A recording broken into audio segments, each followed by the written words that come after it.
Buenas noches, esta vez en el búnker y esta vez en 2018. Y tras estas, entre comillas, fiestas, vamos a hacer un alto en el camino y vamos a repasar qué se esconde detrás de esto que llamamos Navidad. Voy a presentar, pero primero, cabecera.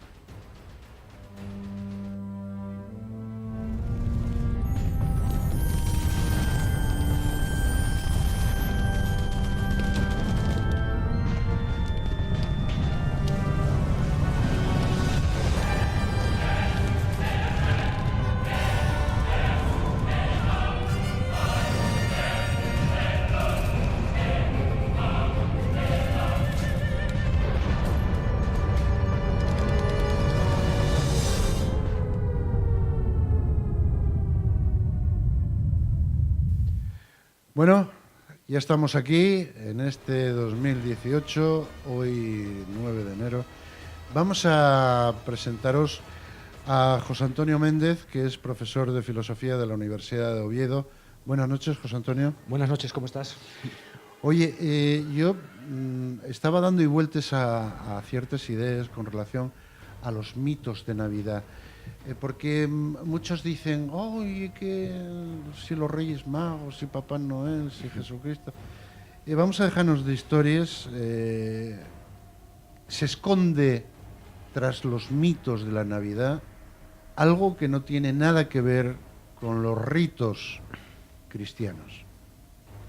También los ritos cristianos tienen poco que ver con los ritos cristianos, podríamos decir, ¿no?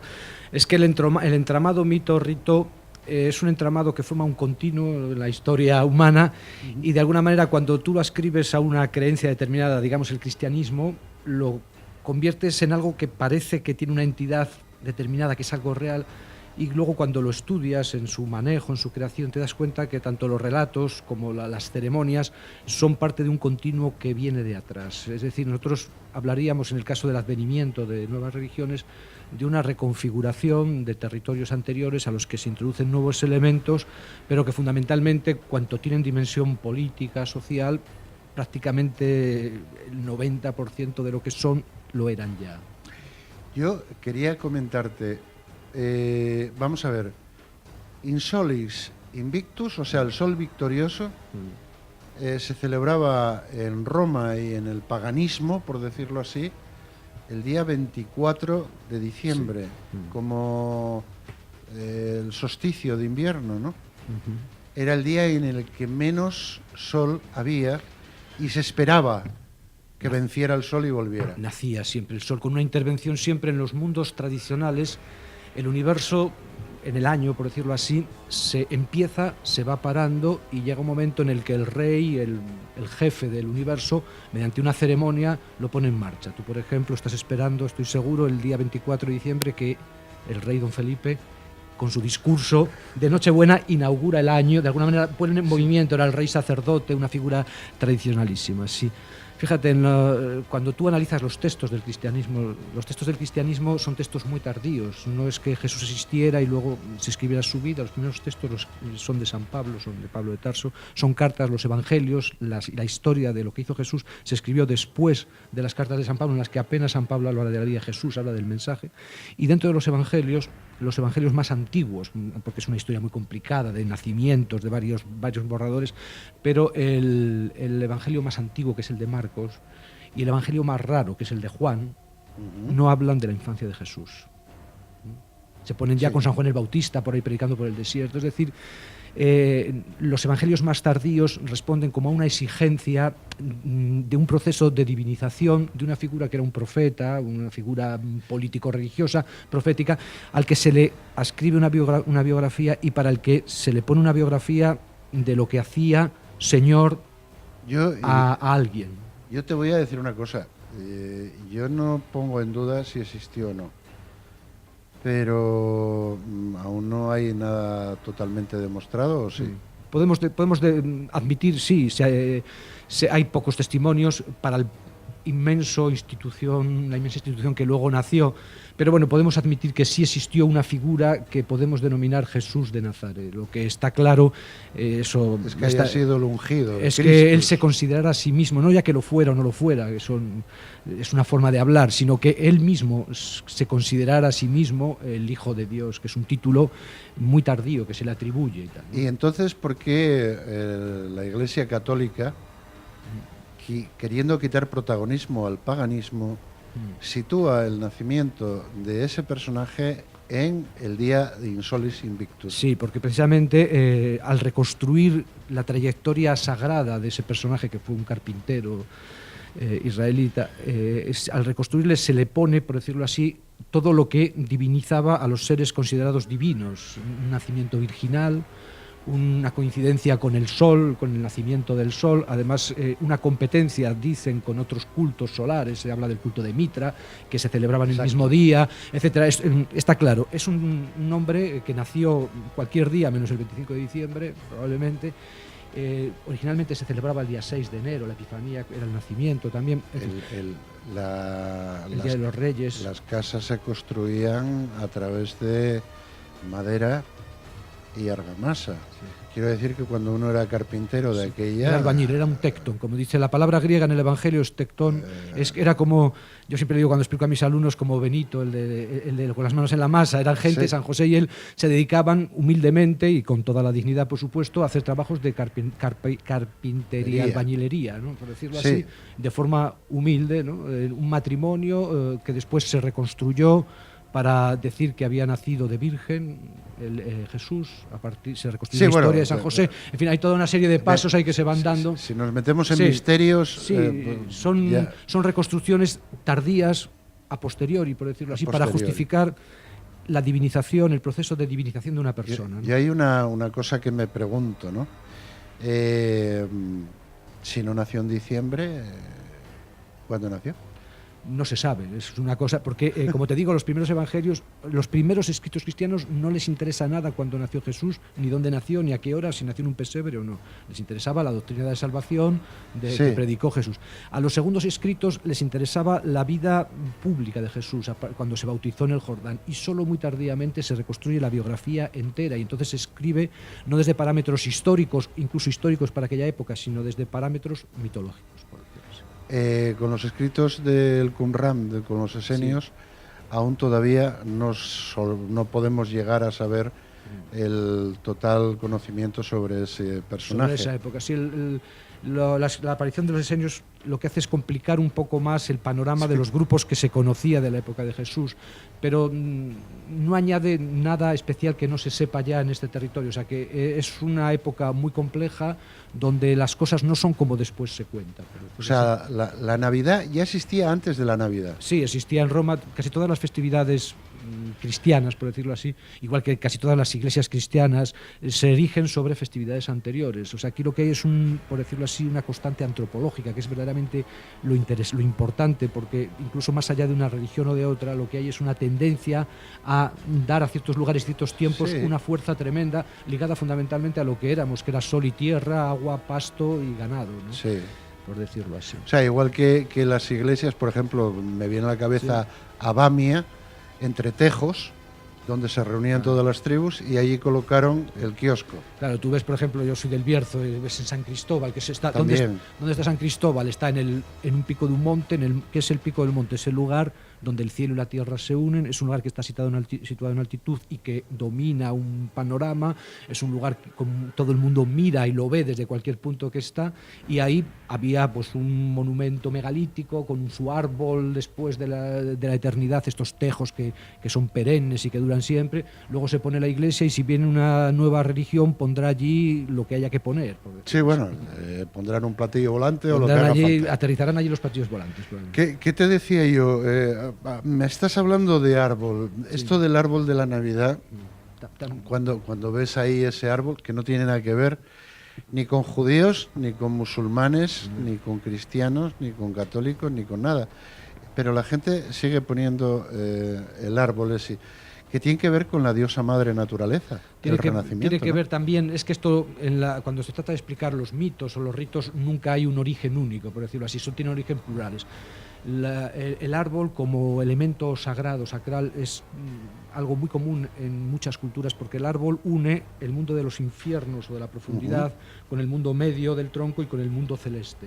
Además, en el árbol anidan los pájaros que vienen del cielo, en fin, es un elemento de una religiosidad potente. Incluso Jesús murió en la cruz y muchas cruces, el cruz es un árbol, claro, muchas cruces, o en América muchas representaciones tienen forma de árbol, donde Jesús está clavado en el árbol, e incluso muchas cruces de las cofradías medievales tienen este trabajo que se ve que es el árbol. Sí, como una raíz. Claro, aquí hay esto, hay muchas cosas. Se dice, y esto parece lógico, que los pueblos noreuropeos anteriores a la era cristiana, lo que nosotros llamamos los paganos, que quiere decir que son los que vivían en el campo, pagus es el campo, ¿no? Los paganos que vivían en los campos adoraban árboles, eran, ¿no? Sí, igual que nosotros también adoramos árboles, ¿no? De alguna manera, porque nosotros buscamos siempre el poner un árbol al pie del chalet. Cuando terminábamos la obra de albañil le poníamos una rama, ¿te acuerdas? Los celtas, sí, el ramo que Claro, se llamaba. Los celtas adoraban a los árboles. Buscaba, o sea, el druida iba con la hoz de oro a cortar el muérdago, Exacto. ¿no? Vestido de blanco, y luego hacía las pociones mágicas del Paraobelis y Asteris y todo.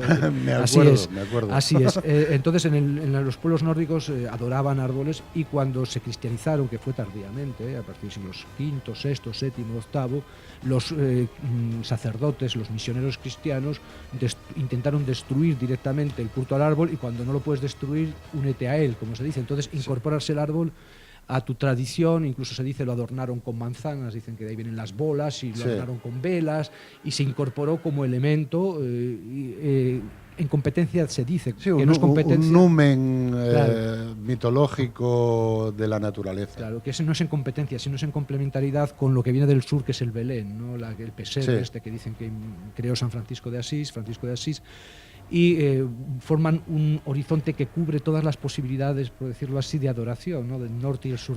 San Francisco de Asís, como estaba muy relacionado con los animales, tuvo que colocar ahí un burro y un buey. O una sí, burra porque esto es porque se dicen, o sea, cuando se trata de explicar la divinidad de Jesús, se ve como profetizada por el Antiguo Testamento.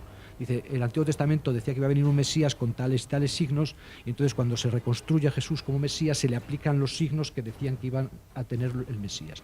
Entonces, una de las cosas que se dice es, en Isaías, en un profeta, no sé exactamente cuál, no me acuerdo en este momento, todos te fallarán menos el buey y la mula, y no sé qué. Entonces se incorpora el buey y la mula como elemento. Coño, tenía razón. Divino. Otros dicen que está ligado a cultos egipcios, porque había cultos a la vaca, Apis, al buey Apis. Probablemente todo es verdad, porque en los relatos mitológicos no hay una única rama, no hay una única verdad, no hay un único significado, sino que se van acumulando significados. Jung hablaba de un símbolo que era el árbol como el símbolo de la seguridad humana. Claro. O sea, de hecho, cuando vemos algún anuncio hablando de seguros, y no estoy hablando de ningún anuncio, se ve como la familia pasa debajo de un árbol con una gran copa, y te da como una sensación de seguridad. Y abrazo. Hay un inconsciente colectivo que nos habla de ese árbol, ¿no? Claro, sí. Es posible que de ahí venga también Sí, lo del... porque además fíjate, el árbol reúne muchos elementos de conformación. Es lo uno, el tronco, y lo múltiple, las ramas que pueden crecer y acoger. Es lo que empieza pequeño pero se va fortaleciendo, como el grano de mostaza. Es lo que une el cielo y la tierra. Y es también lo que serena. O sea, nosotros venimos en una de nuestras etapas evolutivas de bosques. Dicen los etólogos que por eso nos gusta poner luego tantas flores en las ventanas, y aunque vivamos en la ciudad, nos gusta lo arbóreo, y tú cuando te sientas debajo de un árbol, probablemente es porque respiras mejor o lo que sea, pero te sientes mucho mejor, ¿no? Me siento más primate. Y tienes todo el cuerpo además dispuesto para trepar al árbol, y cuando eres niño lo primero que haces, aparte de pisar los charcos, es subirte a los árboles, ¿no? Que es una cosa que tira mucho. Y date cuenta también que nuestros templos, los templos cristianos, que son los nuestros originalmente, son bosques, ¿no? El templo gótico es el bosque de columnas. Sí, el bosque de columnas. Es un bosque de piedra, pero es un pero bosque... son todos símbolos. Todos símbolos, todo. O sea, cuando alguien tiene que traducir todo eso que está viendo, debería traducirlo a símbolos. Pero tú lo respiras como símbolos. Tú no te das cuenta, pero de alguna manera te sientes acogido por ellos, ¿no? Por ese subconsciente. Claro, por esa historia que va ahí metida. Y nosotros aquí en Asturias, por ejemplo, teníamos bosques sagrados, esto el Lucus, Sí. que es el bosque sagrado que tenemos aquí Lugo de Llanera, y siempre te acuerdas de la película de Gladiador, que cuando los romanos te conquistaban y te querían desarraigar, como nosotros hicimos a los indios en América, lo que hacían es te quemaban el templo, en este caso te talaban el bosque, y entonces perdías toda la referencia, te volvías loco, ¿no? Porque no tenías dónde ubicarte. O sea, esta relación profunda de pertenencia, por decirlo así, de acogimiento. Bueno, eso está pasando ahora mismo en el Amazonas. Claro, por ejemplo. Y desde el punto de vista de la especie humana, el perder la selvaticidad va a ser una pérdida no solo económica, sino va a ser una pérdida simbólica, una pérdida comparable, fíjate ahora que hablamos de Navidad, de la homogenización del espacio que hacen las Navidades contemporáneas. Antiguamente, como diría mi padre, los tiempos de los acontecimientos estaban muy marcados, comías ese día porque el resto comías menos, te ponías el traje nuevo porque y ahora hay como es un espacio continuo, te encienden el día 1 de noviembre, te tienen día y noche, ya no puedes comer más de lo que comes a diario, hay un espacio continuo en el que te pierdes y te manipulas de la misma manera físicamente. Cuando te quitan el Amazonas pierdes también esa referencialidad, pierdes el bosque, pierdes la iglesia, pierdes la posibilidad de estar conectado con lo universal y a la vez de refugiarte en tu intimidad, que es lo que te dan los templos, ¿no? En este sentido. Pero, José Antonio, y otra pregunta. Vamos a ver, hablan de 3 Reyes Magos. Sí. 3, 2, 1.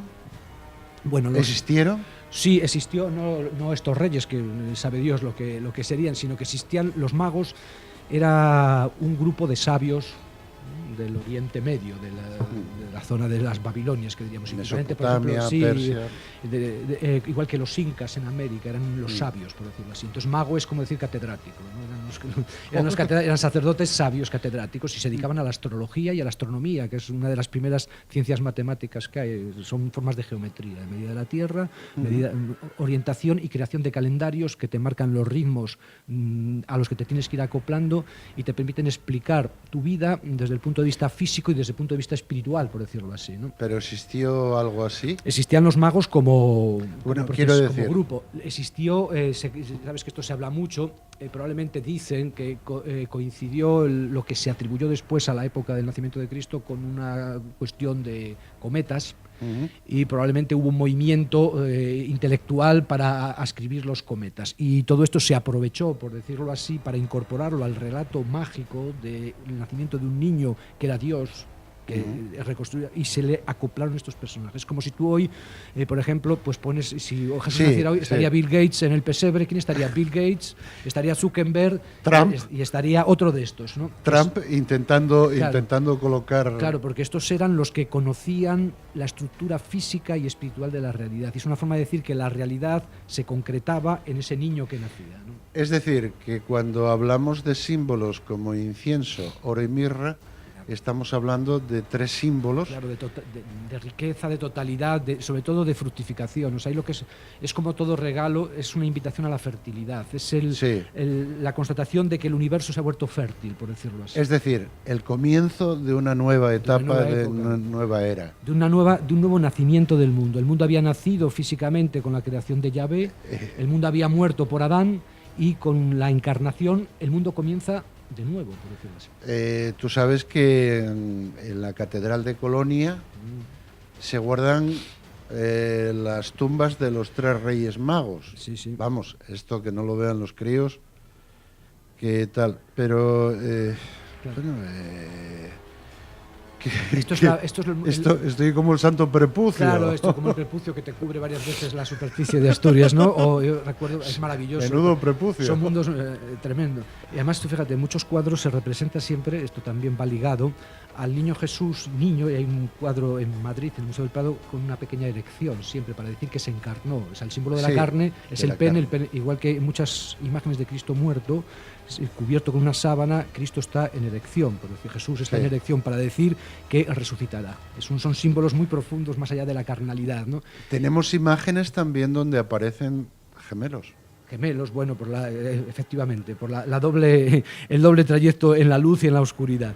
Pero lo de las reliquias es un mundo maravilloso que se expandió fundamentalmente en la Edad Media, donde de alguna manera se quería concretar todo el camino de la salvación, comprarlo mediante indulgencias, tocarlo mediante reliquias, porque el concepto de santidad y de fuerza de la realidad se patentizaba en eso. Había un tráfico tremendo de reliquias, había gente que vivía de esto, había competencia entre las ciudades por tener la mejor reliquia. Si se juntara toda la madera de la cruz, pues ahora mismo tendríamos madera para quemar durante unos cuantos exactamente, milenios. Y todo. Yo me recuerdo, por ejemplo, en la Catedral de Coria se guarda el mantel de la Última Cena, por ejemplo. ¿No? Son cosas maravillosas.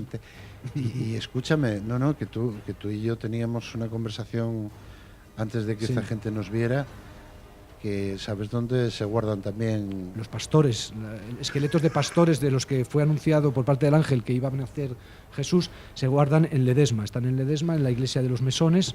Allí están pastores que probablemente se quedaron allí con este tráfico de reliquias, pues o se fabricarían cerca o se trajeron de otro sitio y se compraban a precio de oro. Esto porque el sitio que tenía reliquias atraía peregrinos, los peregrinos dejaban dinero, siempre es lo...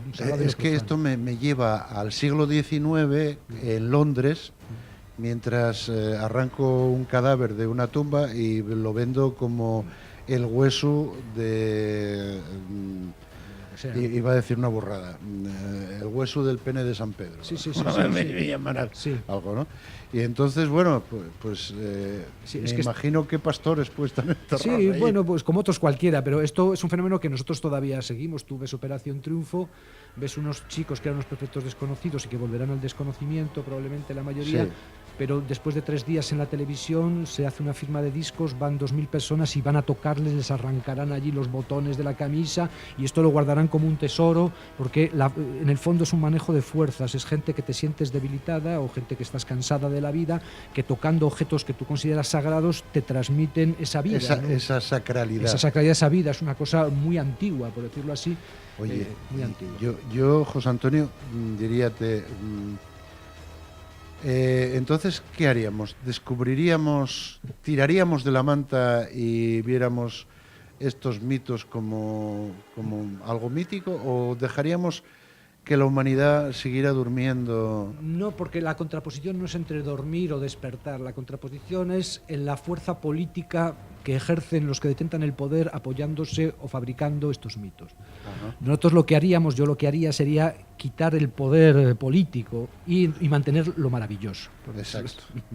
Y entonces nosotros toleraríamos todo lo maravilloso mientras no se tradujera en tiranía, por decirlo así. Ni mental, ni material, ni de ningún tipo. Porque nosotros necesitamos lo maravilloso, porque la vida es dura, la vida es difícil, y además esto maravilloso... la magia. Claro, y además esto maravilloso refleja deseos que son reales, porque lo real en las fes no son los objetos de la fe, sino la fe, la ilusión o el deseo que tiene la gente de querer creer, de que el mundo tenga sentido, de tener una justificación para la bondad o para el sufrimiento. Eso es lo que es verdad. Lo malo de esto es que se manipula, se utiliza, y además no solo se manipula y se utiliza, sino que aquellos que lo manipulan y que lo utilizan saben perfectamente de este carácter inventado, ficcional, en sentido malo, por el duro, y no lo revelan. Y la gente sencilla, por decirlo así, está atada con pesadas cadenas de creencias que les aterrorizan cuando los que viven de ellos y de esas creencias no las creen. Entre tú y yo, la caverna de Platón. Sí, pero Platón también era cavernícola, que era un aristócrata y tal. Yo prefiero a Epicuro, ¿no? Epicuro, que es probablemente el gran filósofo del siglo XX, aunque era un poco también, se dejaba un poco querer, de culto a personalidad. No, comía solo queso y pan, no, eso le atribuían falsamente. Él bebía agua de gotera probablemente, y comía queso. Y dice, pero Epicuro es el gran filósofo del siglo XX y es el que nos enseña que no tenemos que que miedo a las tormentas. Entre los estoicos y los epicúreos, yo también prefiero a los epicúreos. Sí, los estoicos tienen, hicieron su trabajo, por decirlo así, porque te ayudan a ajustar ciertamente una vida también en el dolor, pero es más potente la visión epicúrea. Sí. ¿Qué te digo yo? Están marcándonos un tiempo y tú ya sabes cómo y esto. Sí. En este 2018 decimos entonces vamos a dejarlo así y que siga el mito. Sí, pero que siga el mito en su totalidad. Díselo a ellos. En lo que tiene de ilusionante, en lo que tiene de juego, en lo que tiene de emancipación, no en lo que tiene de encadenamiento. El mito es una creación humana maravillosa y tiene que ser visto como una creación y por lo tanto modulado, manejado y vivido desde estos parámetros, no como un instrumento por alguien que, situado fuera del mito y sabiendo que está inventando, se aprovecha para extraer, ¿no?, la fuerza, la ilusión o el trabajo de otros. Pues, José Antonio, yo agradecerte el que estés aquí y esperar durante este año 2018 poder tenerte más veces para hablar de otros mitos, y decir a esta gente que siga viviendo esos mitos, porque tal vez ya no tengamos edad para ellos, pero los que están debajo de nosotros, los nietos, los hijos, esos chavalinos, necesitan sentir que hay algo mágico en la vida. Ya se darán cuenta, ya se tropezarán. Sí, pero y que hay que mantener esa magia en la libertad, en la solidaridad, es decir, en la creación de un mundo, como diríamos, mejor, por decirlo así, ¿no? Y este elemento de magia, visto racionalmente en este sentido, es un elemento liberador, no encadenador. Debemos desencadenarnos de la magia que nos encadena y abrirnos a la magia que nos libera, por decirlo pues así. Dejemos de ver las sombras, abrámonos paso hasta la luz que hay fuera de la caverna. Y con José Antonio, yo agradecerte el que hayas estado aquí con nosotros, liberándonos un poco de esos mitos que a veces, eso, lo que tú dices, nos encadenan, ¿no? Nos encadenan. Muchas gracias. Gracias a ti. Y vosotros, nos vemos mañana más y mejor. Hasta pronto.